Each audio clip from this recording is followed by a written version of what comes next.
This is how we will do it. This is about the global trends. We will have Ms. Watkins start, and then Ms. Vibha Puridas will make some comments because she has to report to the Parliament, which is a much higher obligation, and we fully understand that. And then we will continue with our discussion. Thank you very much. Ms. Watkins, please. I'm delighted to be here today speaking to you, and thank you, Dr. Trivedi, for the opportunity to present and also to help shape the agenda for what has been an illuminating discussion thus far. Today I'll present on government performance management from a global perspective, based on the World Bank's experience in working with our clients on this agenda. I will touch on some of the comparative dimensions, common implementation challenges, and recent trends both from OECD and non-OECD countries. We've seen 1,000 global performance flowers blooming over the last 5 to 10 years among our client countries. To name but a few examples, in the Dominican Republic, they recently introduced performance contracting, and they're piloting this within health and education at the moment. They're signing these contracts between line ministries and the Ministry of Finance, Planning, and Public Administration, not dissimilar from the experience with Kenya. In Chile, quite similar to the experience with Korea, they've emphasized incorporating performance information into the budget process. In 1997, they introduced low-cost, rapid evaluations known as government program evaluations, and this is quite similar to the tools developed both in the US and Korea. In 2001, impact evaluations were introduced, and more recently in 2010, Chile introduced a delivery unit in the President's office, inspired by the UK Prime Minister's delivery unit that Ray Shostak discussed earlier. Albania recently piloted performance assessment matrices for line ministries, and these matrices track outputs and outcomes for key areas identified in the national plan. They are subject to review by the Ministry of Finance, and more recently, Albania is also considering the introduction of a delivery unit within the center of government. In Nigeria, the World Bank is actually working to support an initiative to help states benchmark their performance in order to facilitate a dialogue around what seems to be working well and why across the states. And in the Philippines, the Budget Office is undertaking a major reform at this moment in terms of incorporating performance information into the budgetary process. They're undergoing a change in the classification of the budget towards programs. And the Philippines has also had a number of interesting experiences with introducing performance stat models that actually we discussed earlier in the US context. And they've been introducing this into specific ministries, such as the Bureau for Internal Revenue. And similarly, Russia has undertaken performance budget reforms, and in 2007, the Ministry of Regional Development launched a tool to benchmark regional performance.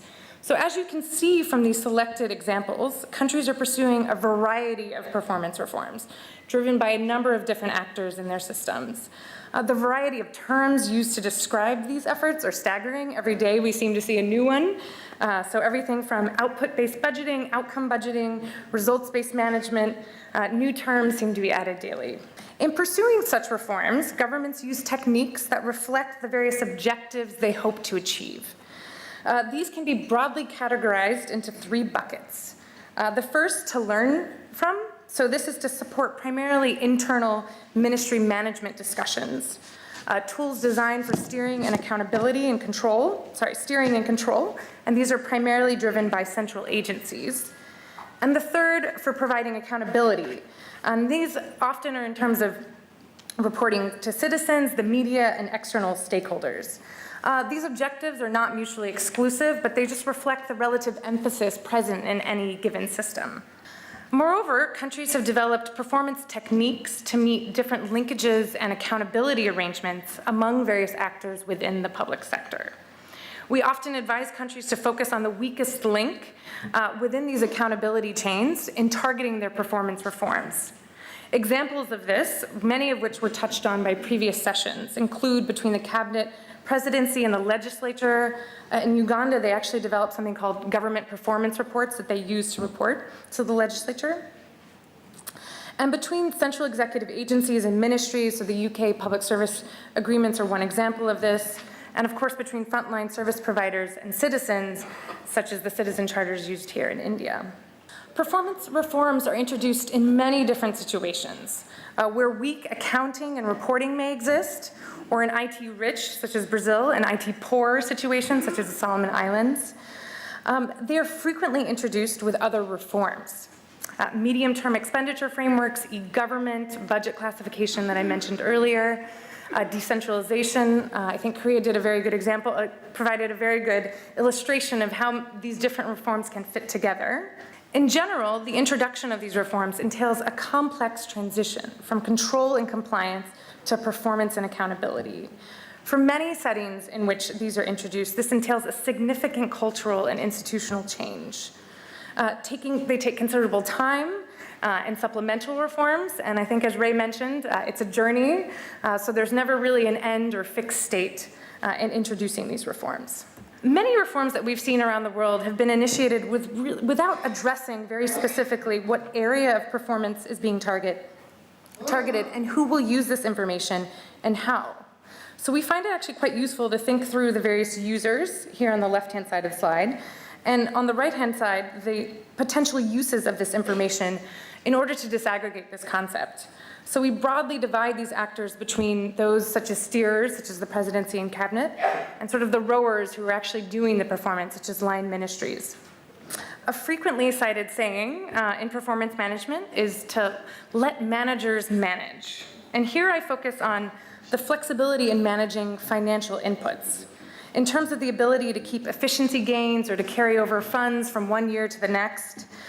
This graph illustrates the OECD Budget Flexibility Index, and on the far right, you will see Turkey and Japan with low levels of relative flexibility, and on the far left, you'll see the UK and Canada with the highest levels of flexibility among OECD countries.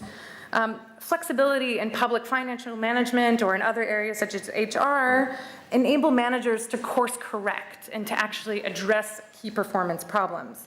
But with that said, in a number of the countries that we work with, we also have to think about sort of that appropriate control points are in place and that effective management of these functions currently exist in order to allow for flexibility. The primary use and benefit of performance information resides within line ministries and departments for management purposes, as it is they who are actually capable of actually improving performance.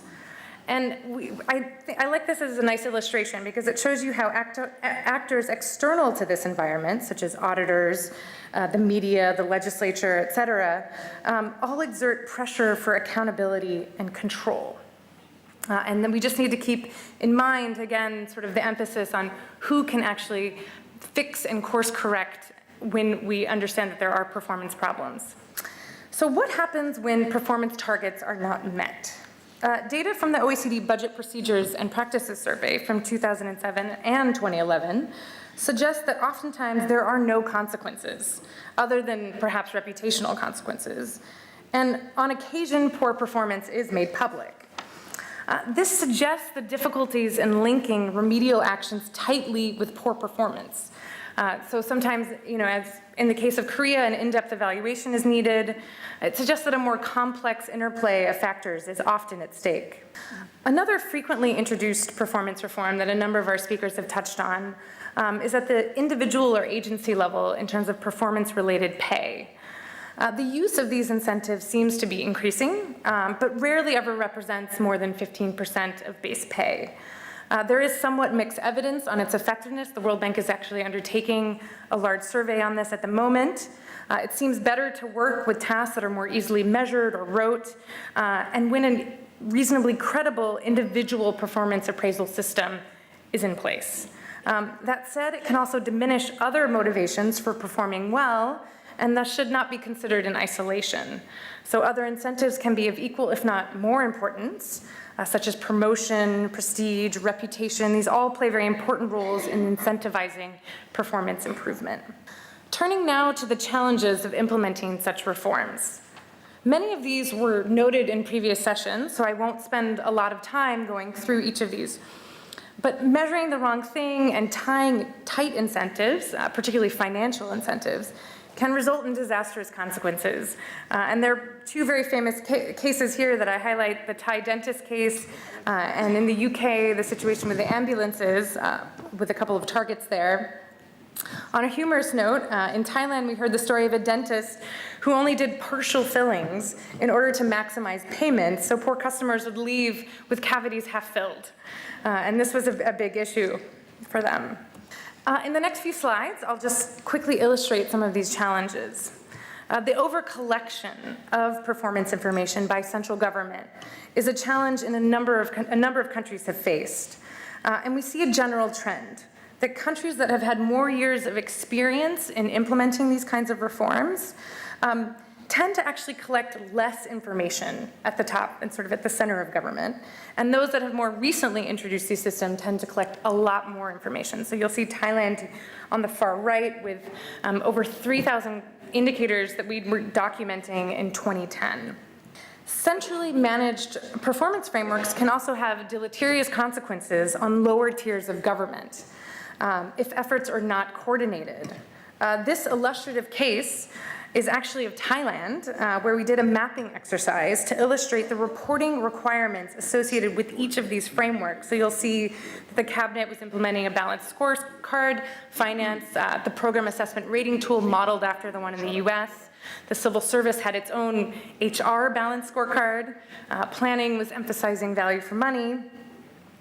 And in general, we came back to them and said, what is the impact on the departments and ministries in having to report this amount of information? And the point was well taken, and since then Thailand has actually attempted to consolidate and rationalize their approach. Cross-country surveys of performance management are actually quite hard to come by, and the only one that exists focuses on performance budgeting, which really only captures a subset of the reforms that we've been discussing. But I'll just briefly present the main findings from the 2011 OECD Performance Budgeting Survey that were recently released, because I think it adds a richness to this conversation. So in negotiations between line ministries and central budget authorities, the results suggest that performance information is generally used less for strategic planning, and quite surprisingly, to a growing extent, it's not used. And compared to 2007, results in 2011 also show an increasing role of line ministries and agencies as the main institutions responsible for setting performance targets.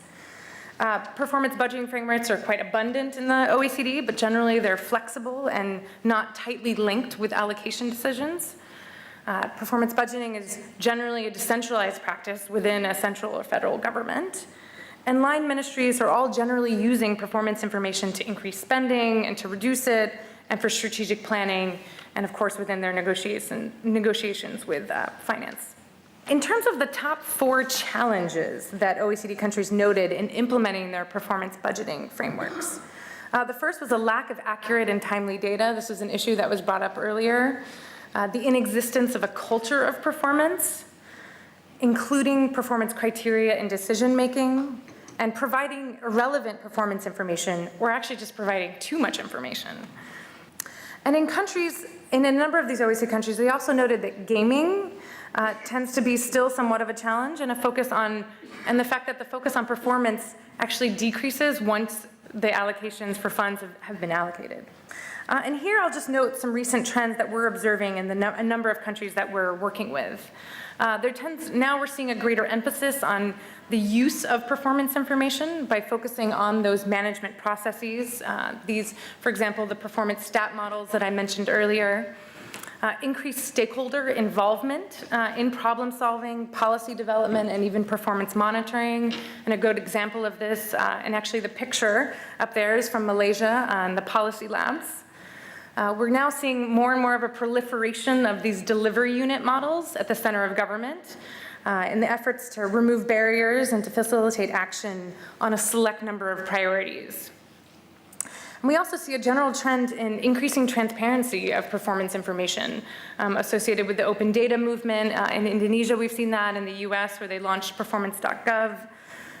Managing complexity is also something that we're seeing with performance and trying to address cross-sector efforts to achieve objectives. So for example, in Thailand, they've also set up cross-agency key performance indicators.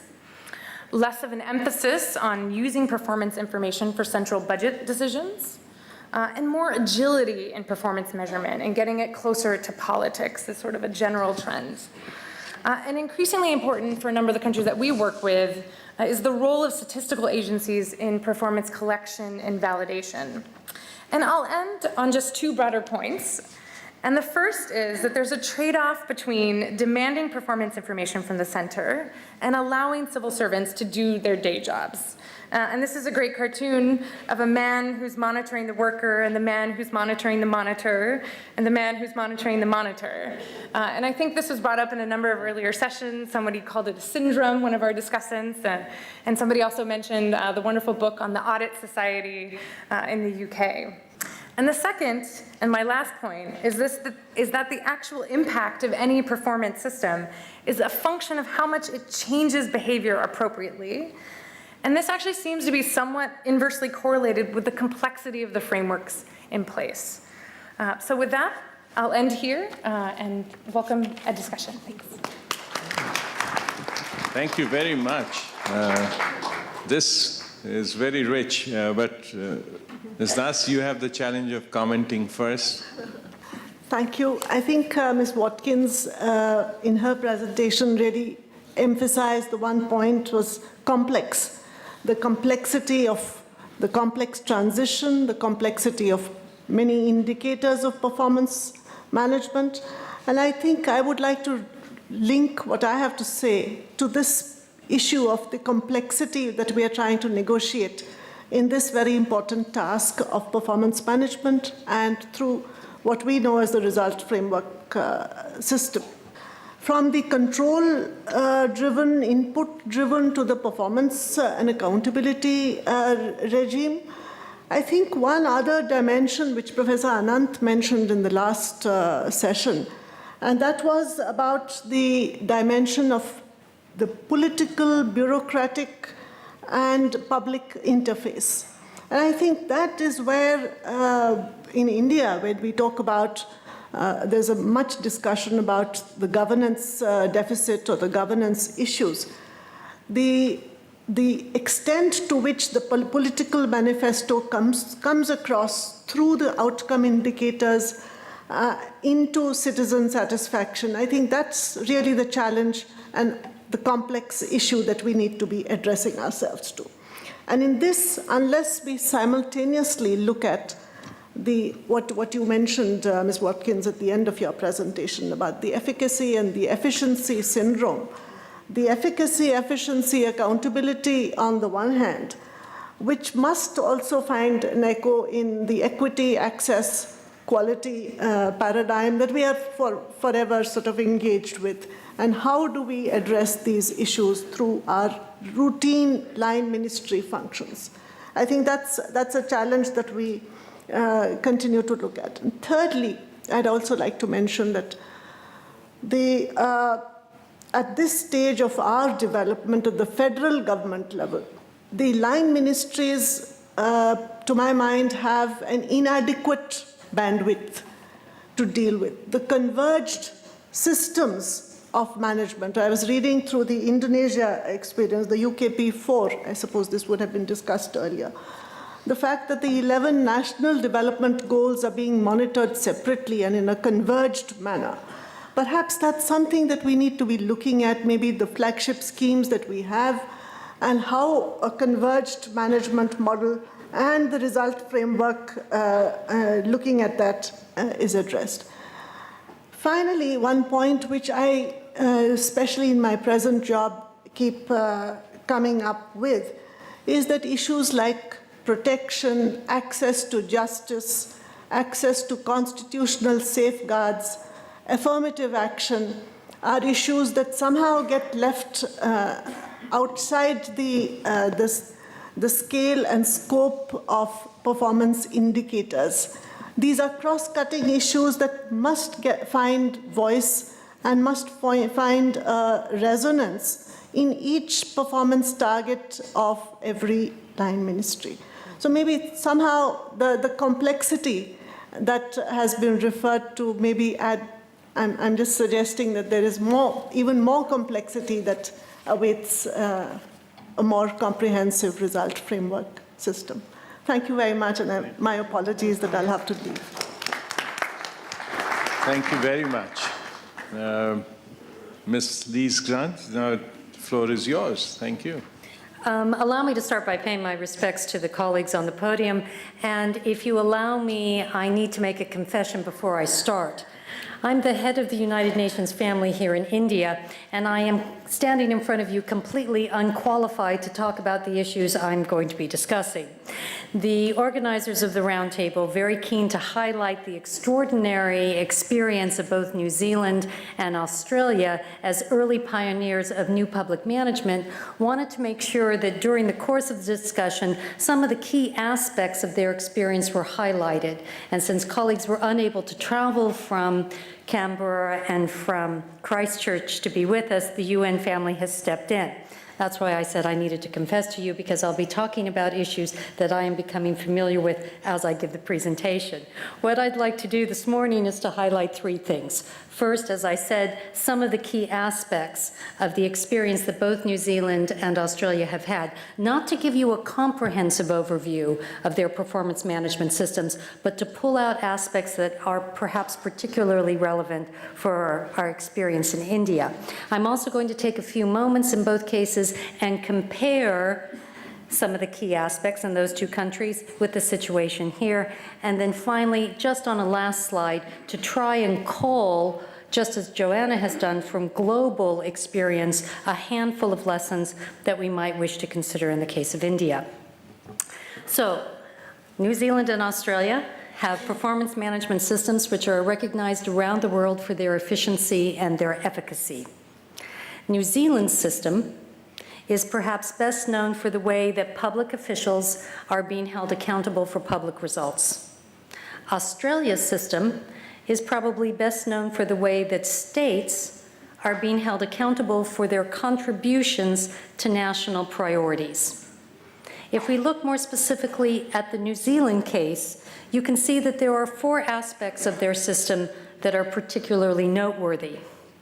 First, performance is measured on the basis of a clear hierarchy of results. Secondly, fiscal allocations are directly linked to performance results. Thirdly, public officials receive financial awards for strong and improved performance.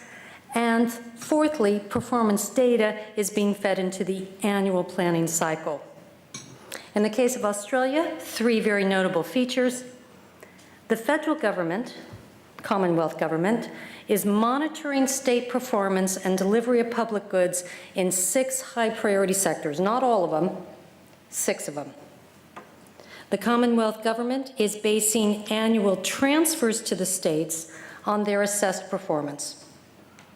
And then thirdly, both the government and citizens are assessing the performance of the frameworks that are in place in Australia. Let me take New Zealand first and drill down, if you allow, just a little bit more. New Zealand, already a pioneer, as I mentioned, in new public management, took a further step just a few years ago in 2009 when they introduced what they call a performance improvement framework. And as I said, New Zealand has a very rich public management system, but for the purposes of this presentation, I'll be reflecting just on the performance improvement framework. Now, this framework was legislated. It was based on acts which were passed in 1988 and 1989. It covers all government departments, and there is a tripartite panel which reviews how the framework is being implemented. Now, what the framework does is that it tracks and measures both management and organizational results. It looks at how well a department is responding to government priorities. It looks at how effectively and efficiently a department is delivering each core business line. It also looks at how well a department is positioned to deliver in the short, the medium, and the long term across 5 governance dimensions, a highly sophisticated model. That picture is my boss. That's Helen Clark. She's the head of the United Nations Development Program globally, and she was Prime Minister in New Zealand when some of the early work that they did on performance management was started. Helen Clark had come in with a Labour Party ticket. Labour had been out of government for many years. And when they were elected, she knew as a Prime Minister that in order to retain government, she needed to deliver. And that's why she introduced the performance management system, and as I said, now is the head of the United Nations Development Program globally. Okay, so this is how the performance improvement framework works. Every 4 years, a department head signs a contract with its minister.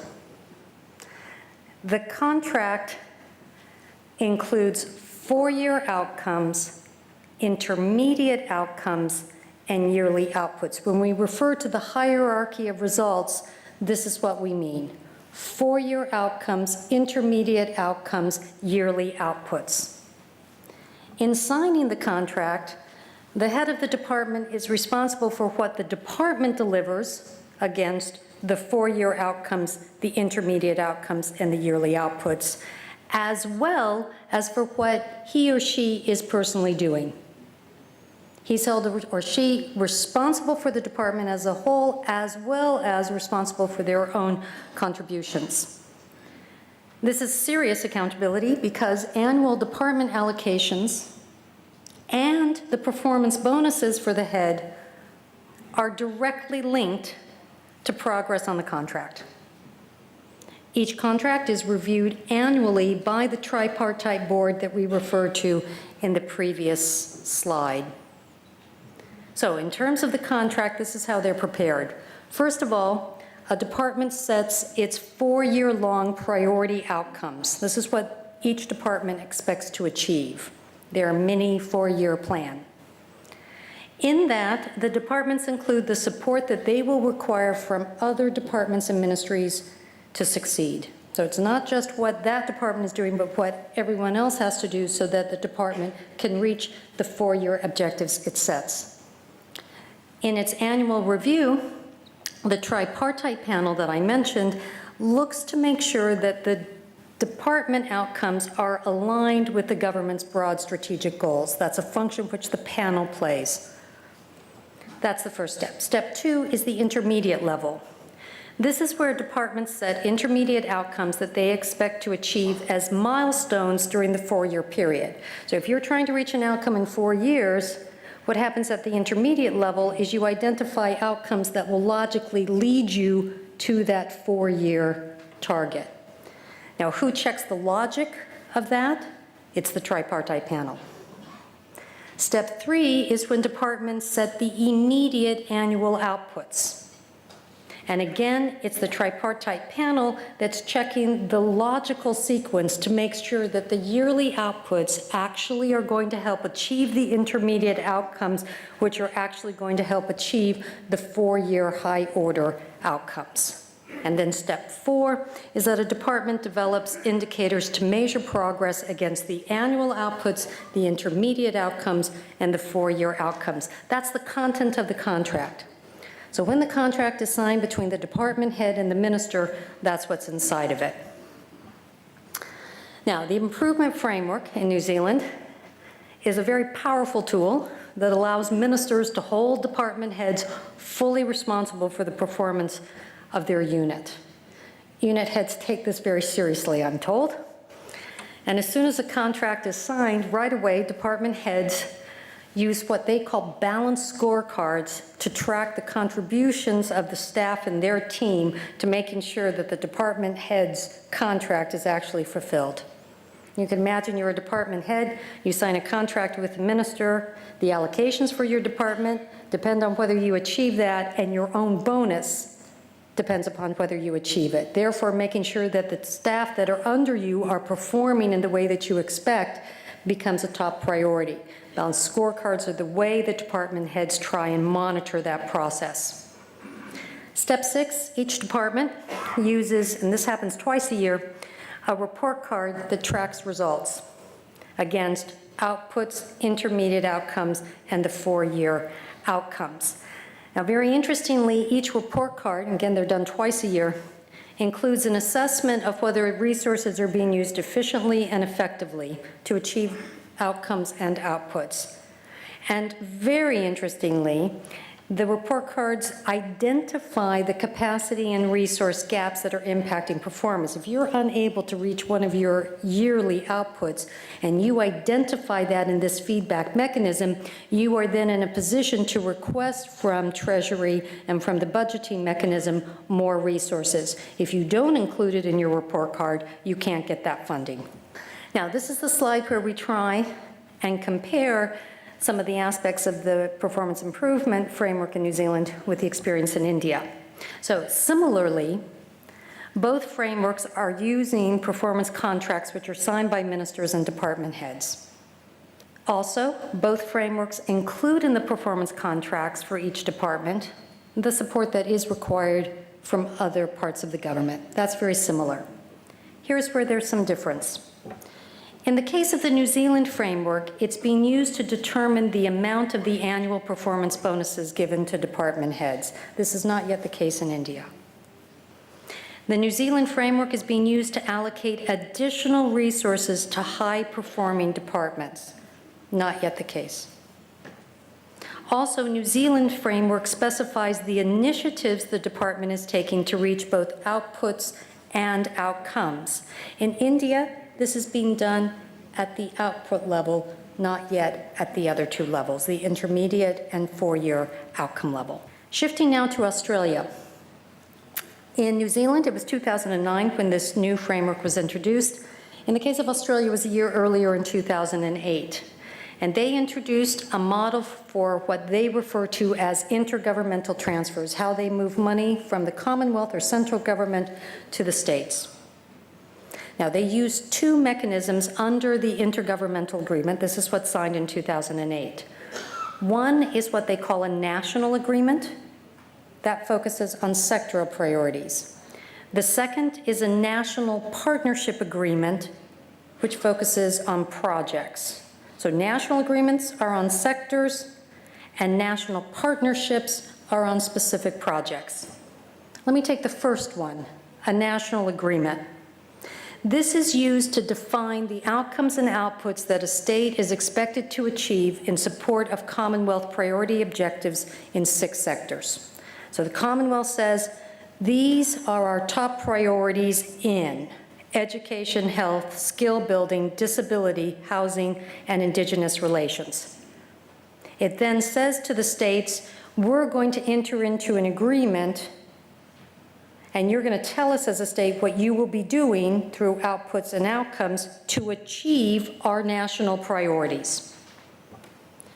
Inside of the agreement, there are indicators that are going to be used to measure progress. The agreements clarify what the roles and responsibilities are of the Commonwealth and the individual states in achieving those results. And very interestingly, the agreements describe the policies and reforms that both the Commonwealth and the state governments are going to undertake to achieve each outcome. When I first looked at that, it was my understanding that this was aspirational, that these were the reforms that they would hope to undertake. No. Inside of the national agreement are clearly specified the reforms that are necessary, that will be taken at both the Commonwealth level and the state level to achieve what's inside of the agreement itself. Now, the two types of agreements that I mentioned, the national agreement and the national partnership. Remembering the national agreement, which we just talked about, talks about sectoral priorities, and the partnership agreement talks about projects. Now, what's very interesting is that because there are two types of agreements being used, the Commonwealth government is able to assure that there is prioritization by the states of what they care about at the central level, as well as a reform process. They don't try and put those in one agreement. They actually have two different mechanisms. Let me talk about the second mechanism, which is the partnership agreement. Now, this is focused on a specific project that improves service delivery, not sectors' priorities, as was the other case. What happens under a partnership agreement is that the Commonwealth government provides financial incentives to states that are undertaking ambitious reforms. So if you are a state committed to reform, you enter into one of these partnership agreements, you will get the money required in order to undertake the reform successfully. However, your funding for this is actually provided to you only after an independent assessment shows that your reforms had impact. In other words, it's not front-loaded. Interestingly, both the national agreements, the first one I described, and the second national partnership agreements are audited by the Commonwealth Audit Office, and this is a way of ensuring that the general public is made fully aware of the impact of fiscal transfers to states. It's not opaque. The entire country can know what happens when the Commonwealth is giving money to the states and what the states are actually accomplishing with that. The intergovernmental agreement has another very big advantage, and that is that it allows the federal government, the Commonwealth, to actually know if the states are contributing to the big goals of the country. It, at the same time, gives states maximum flexibility to do what they need to do. So the Commonwealth can keep track and the states are empowered. Very powerful combination. How is this done? Through the agreements, the Commonwealth government giving money to the states says you can spend this money on the sector that we give it to you for. Now, you can't spend it on other sectors. It has to be for the specified sector. But within that sector, you can spend it on any kind of activities you want. Also, states are told you can figure out how you achieve the goals that are in the agreement. We're not, as a Commonwealth government, going to prescribe to you how that should be done. You've entered into a contract with us that says you're going to do it, so we as the Commonwealth trust you, and you figure it out. So you have funding flexibility at the activity level, and you have the flexibility to use whichever modality you think, whichever mechanisms you think are necessary in order to achieve what you need to do. This slide shows the comparison between the framework in Australia and India. Comparison, of course, is that the two frameworks both are using performance agreements to monitor progress.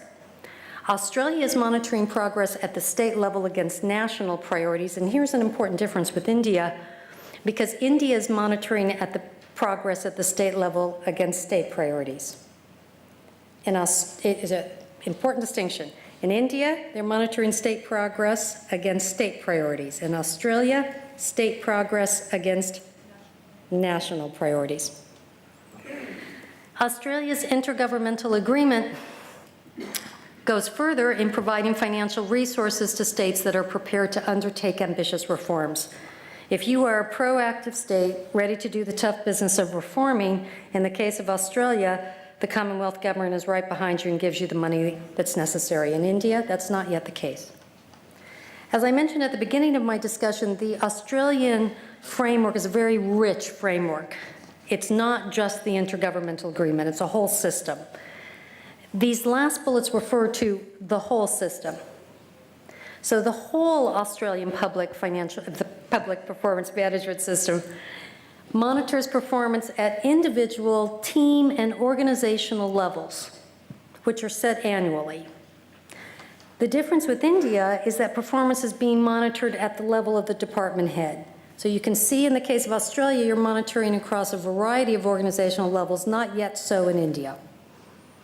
In the case of the Australian system, risks are being identified at the individual and team level, which might impact on organizational performance.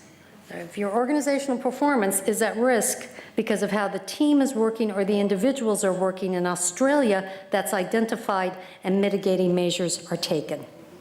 That kind of thing has not yet been introduced to the public performance system here in India. And then finally, in the case of Australia, there are citizen assessments of government performance. In India, this is done on an ad hoc basis, perhaps not yet fully institutionalized. This is my last slide, which pulls together best practices from around the world in a number of areas. And I'd like to say that in preparing for this presentation, when UNDP was looking at what's happening around the world, this is a very important point. India is making really impressive progress when you look at the scope of things that are being done all across the globe. But in terms of things to consider, if what we're looking at is ensuring that departments better monitor inclusion, what the government may wish to do is to introduce citizen assessments at both the union and state levels, and it may wish to insist that gender and socially sensitive results and indicators are used at all levels. If the government wants to link the performance management system to national goals and the national budget, the government may wish to link the result framework document directly to the national 5-year planning targets and annual budgets. If you want to ensure that states work toward achieving national priorities, the government may wish to introduce the kind of partnership agreements that we've seen in Australia. As part of those, they may wish to benchmark and track state performance in support of centrally sponsored schemes and missions. And then finally, with the aim of holding department heads responsible for department performance, the government may wish to adopt the proposal that's been tabled to pay bonuses to high-performing department heads. I personally hope that Helen Clark decides to do something similar in UNDP in the hopes that I might actually get one. Thank you very much for your attention. Thank you. Thank you very much. Thank you. Mr. Anil Razdan, thank you. I think I have the tough task of handling two major UN organizations, largely global watch.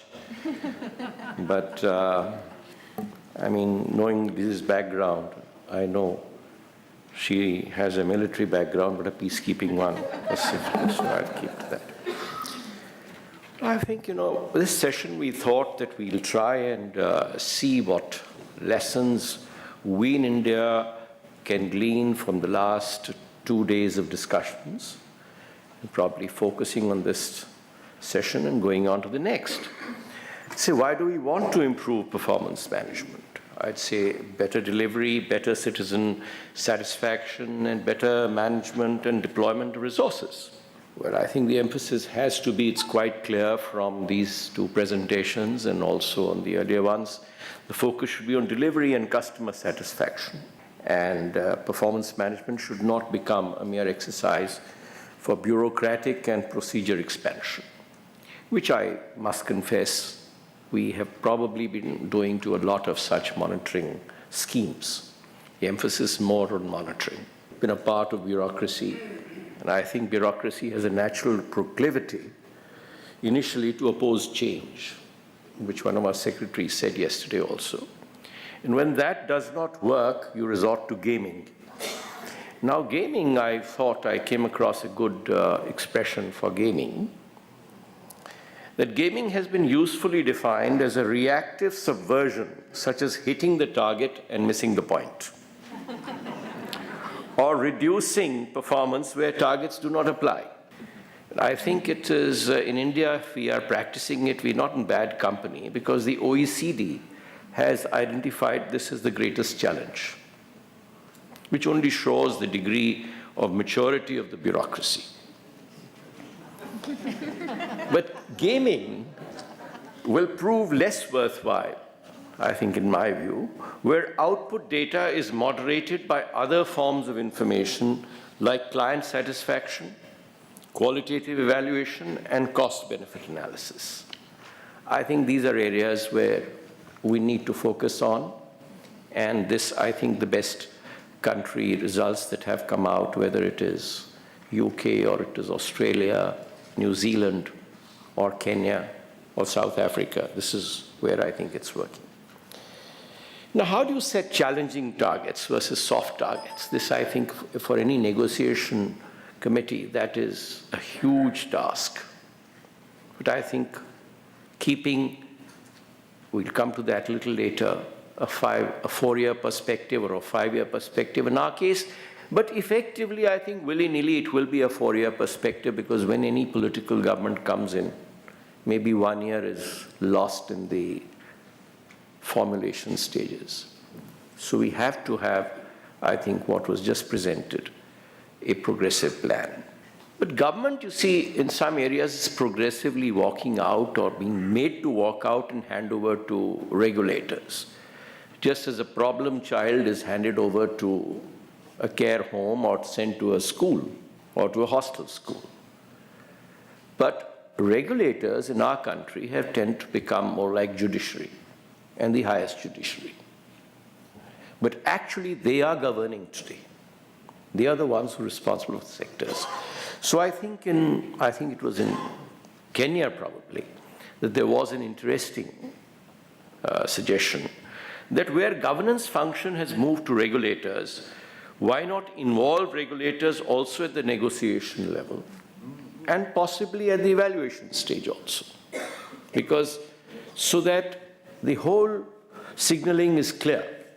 Then the flood of data generated through performance management, I think Thailand's figure has been given in OECD by Joanna, but I think India is not far behind. And some of us, I think must confess, being part of the ATF, that we take pride in setting up more and more parameters. The obvious thing is reduce targets, focus areas, and success indicators like UK and US has done. Now, how do we use and evaluate data to reach outputs and outcomes? I think in principle, the difference is one between the immediate results of government activity and the final impacts of these activities. Immediate results are the outputs, and the eventual impacts on society are the outcomes. But can we derive something more out of that? And when we give rankings, do we have ratio indicators for efficiency, productivity, effectiveness, cost effectiveness, efficiency, cost versus output, productivity, output versus input, effectiveness, output versus outcome? It could be intermediate or final, and cost effectiveness is cost over outcome, also in the same ratio. Now, can this data also be utilized to identify skill set handicaps, which I do not think we are doing, but some are doing, and requirements particularly for government staff? I think there has to be a column in this. At the end of the evaluation, sitting with the entity which is being evaluated, that what are the skill sets which can improve so that those inputs can go in. Now, the other point that is coming out very clearly is that should performance management become a statutory obligation? In Australia, it is clear. To what extent, I do not know. New Zealand, probably not, but yes, an executive order, but New Zealand is a small country. I think there should be clear guidelines and mandated by legislation.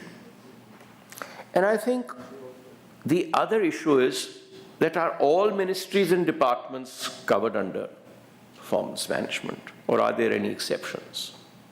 In New Zealand, in my personal experience once there, I think I was told that the Treasury Department doesn't want to be touched. It decides everything.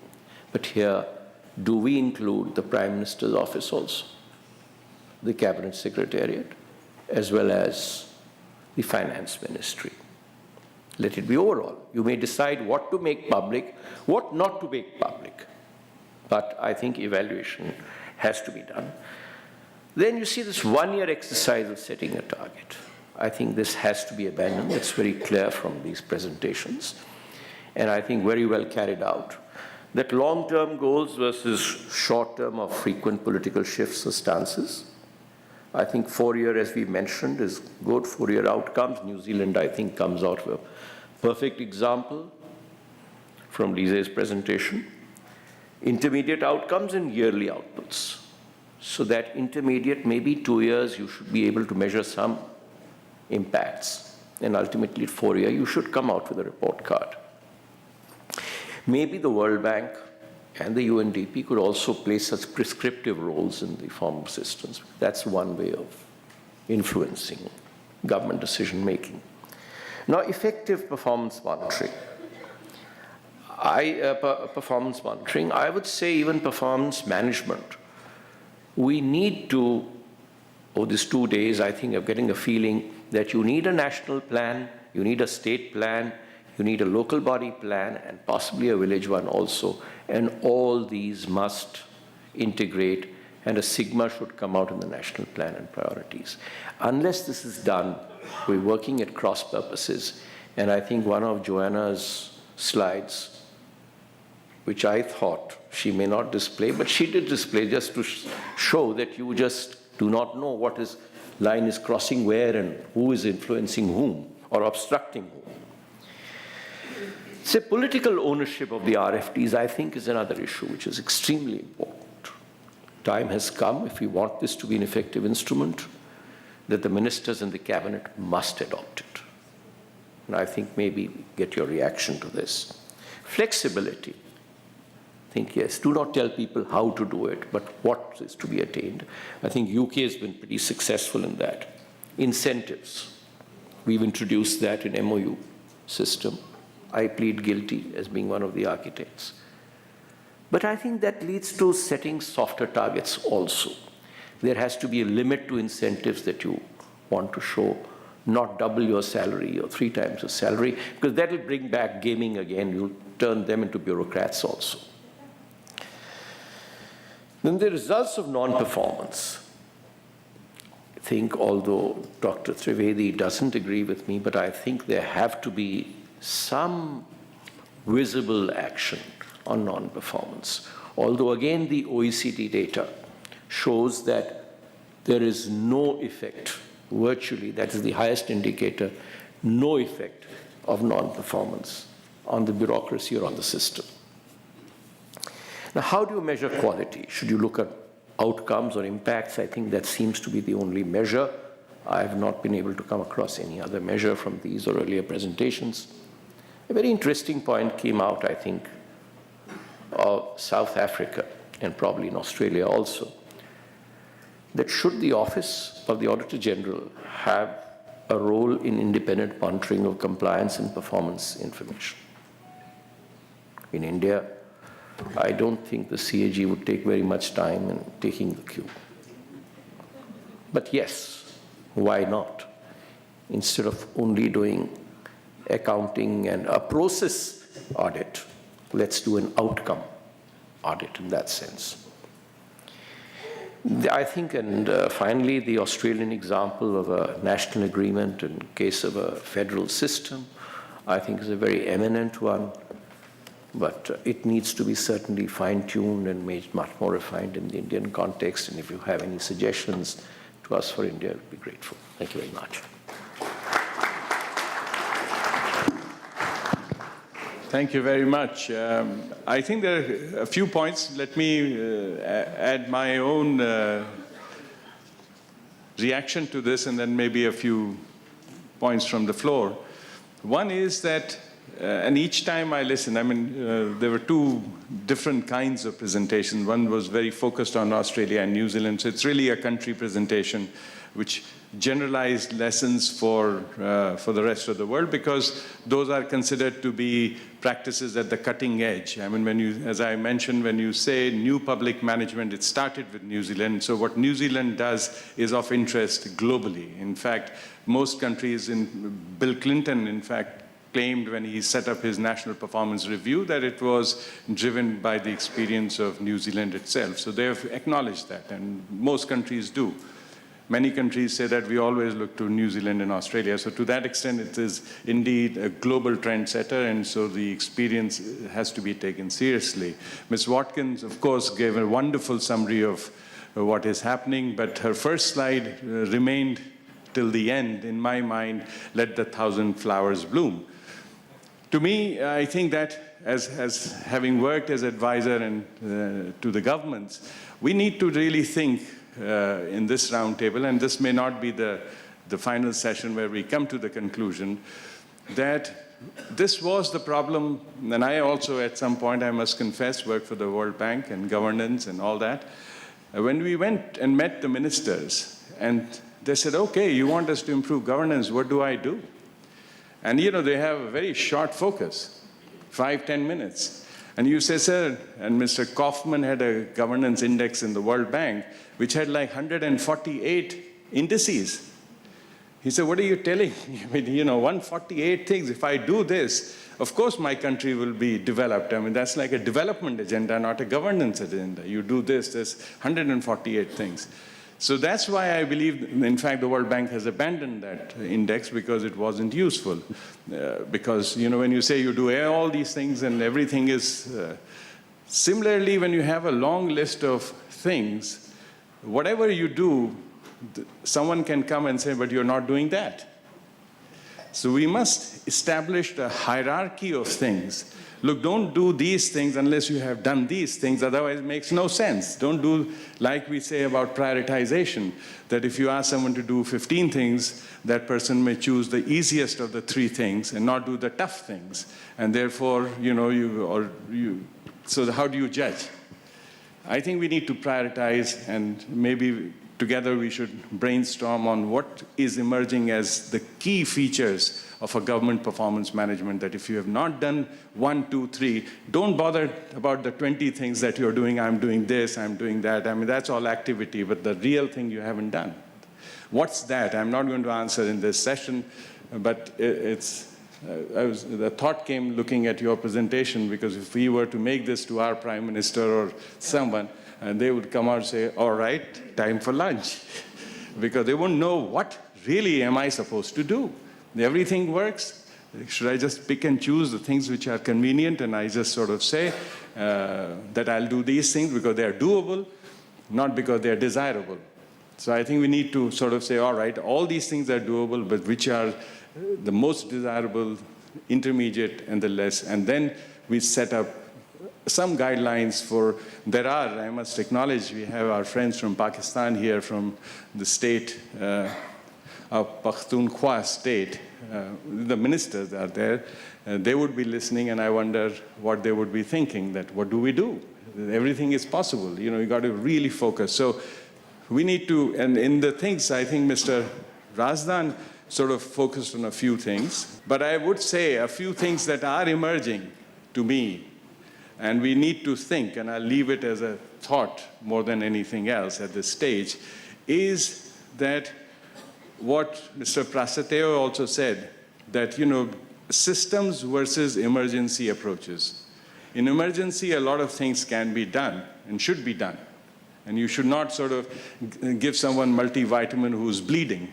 I mean, that's really but then again, you cannot always be putting everybody in intensive care for 20 years. You got to really start immediately thinking both approaches, a therapeutic approach and an emergency approach. So we need to make that difference, because in emergency, almost anything can work. You can sort of do any kind of operation, and the focus is there, and things can happen. But what are the lessons that one can learn to have?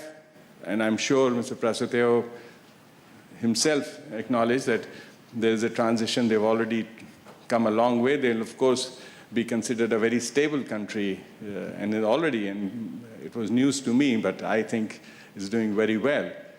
But they will have to think, and we will have to think, that what are those distinctions between New Zealand, Australia, some of the OECD countries are more mature countries. I think those lessons are relevant in terms of what are maturity models for these things, sustainable models. So while we may do things in the short run, we need to keep our eyes fixed on the long-term desirable things. And what are those features that come out? We need to think about that.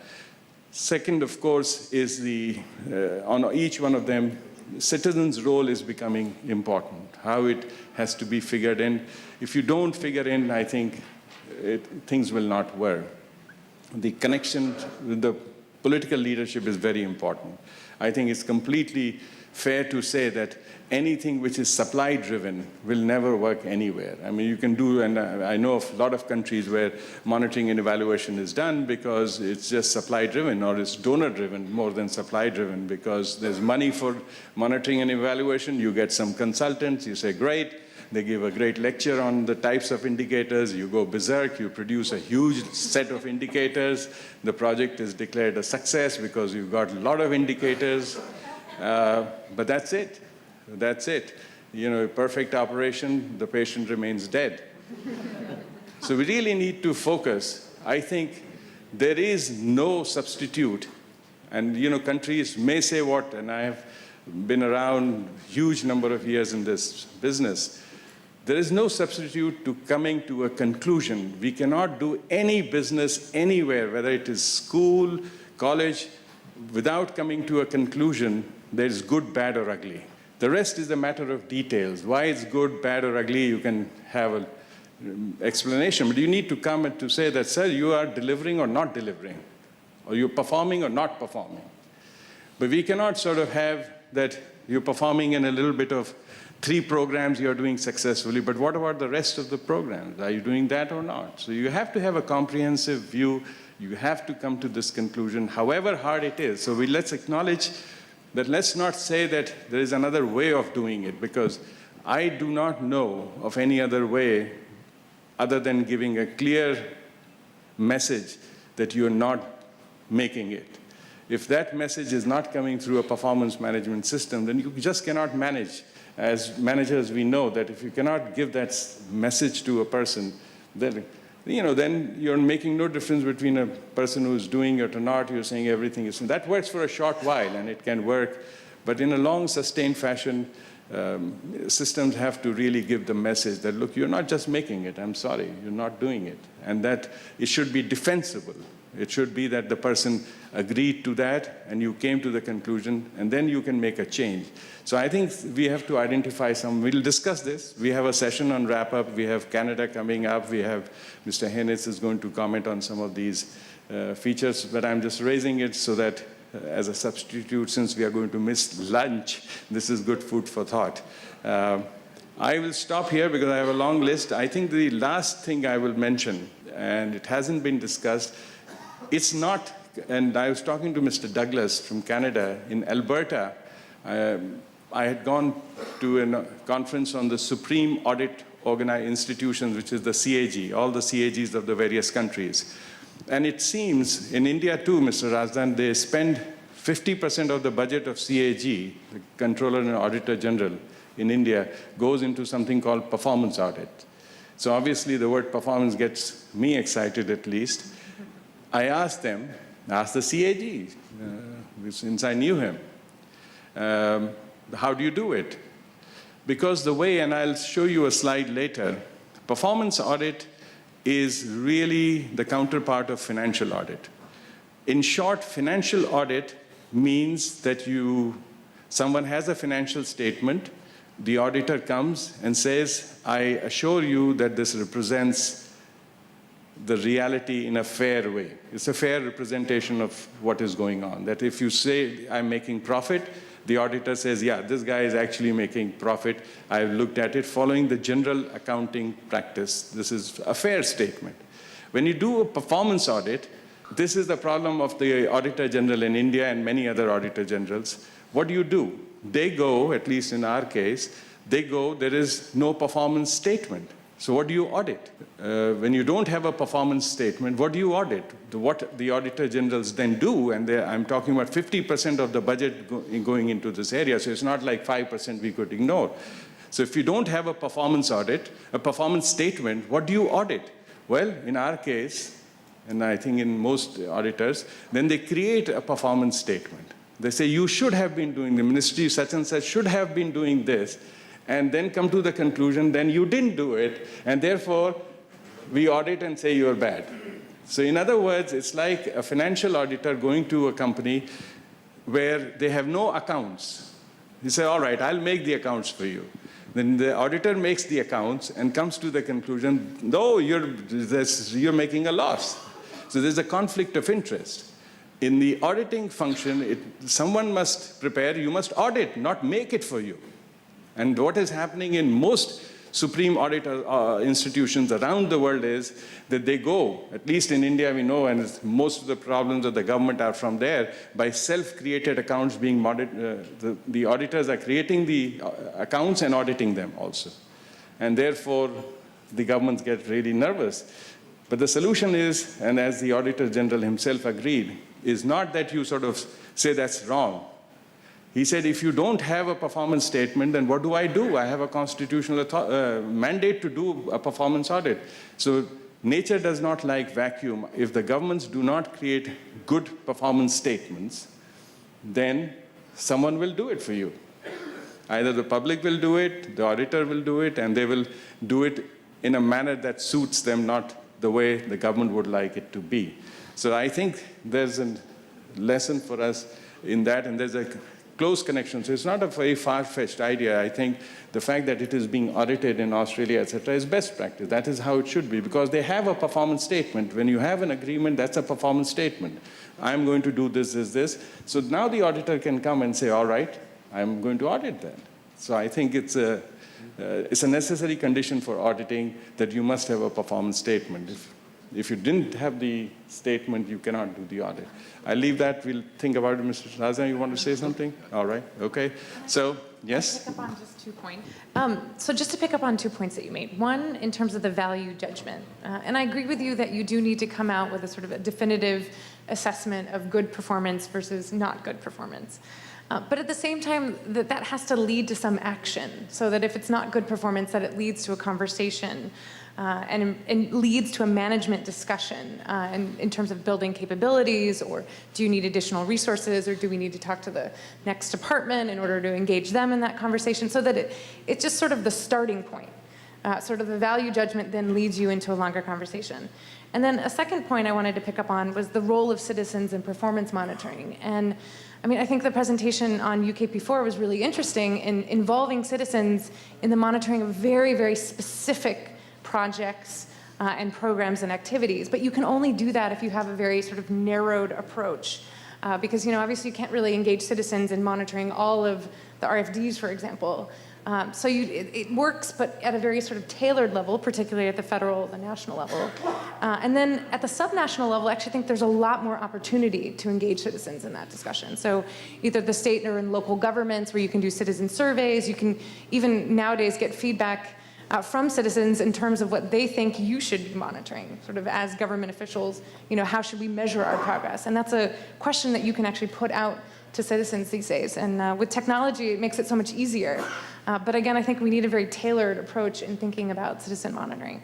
No, I fully agree on both points. Just to add that you cannot begin the conversation on performance management unless you really come to. That was my point, yes. So, you know, otherwise that conversation is about everything else, but not about really what is going on. So you must come to it, unless you tell, and in most countries where it has happened, and I can give you many stories, it starts when you make a clear statement, look, you guys failed, and then the guy starts to have a conversation. He's in a mood to have a conversation, cancels his foreign trip and comes over, as it happened in Kenya. The conversation started when the president announced the results. Many of the people didn't take it seriously till then. So after that, the conversation really became serious, and it has happened in other places.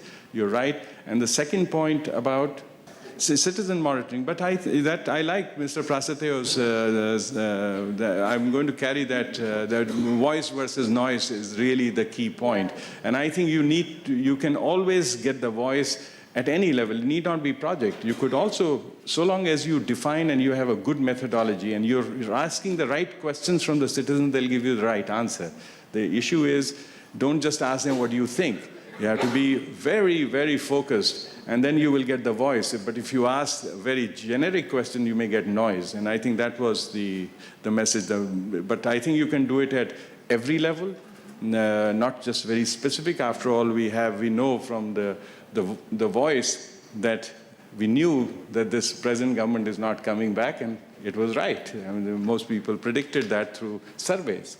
And I think surveys is a science, and so long as you do it scientifically and properly, you will get the right answer. But if you don't, then you will get the wrong answer. So we can agree on that. Thank you very much.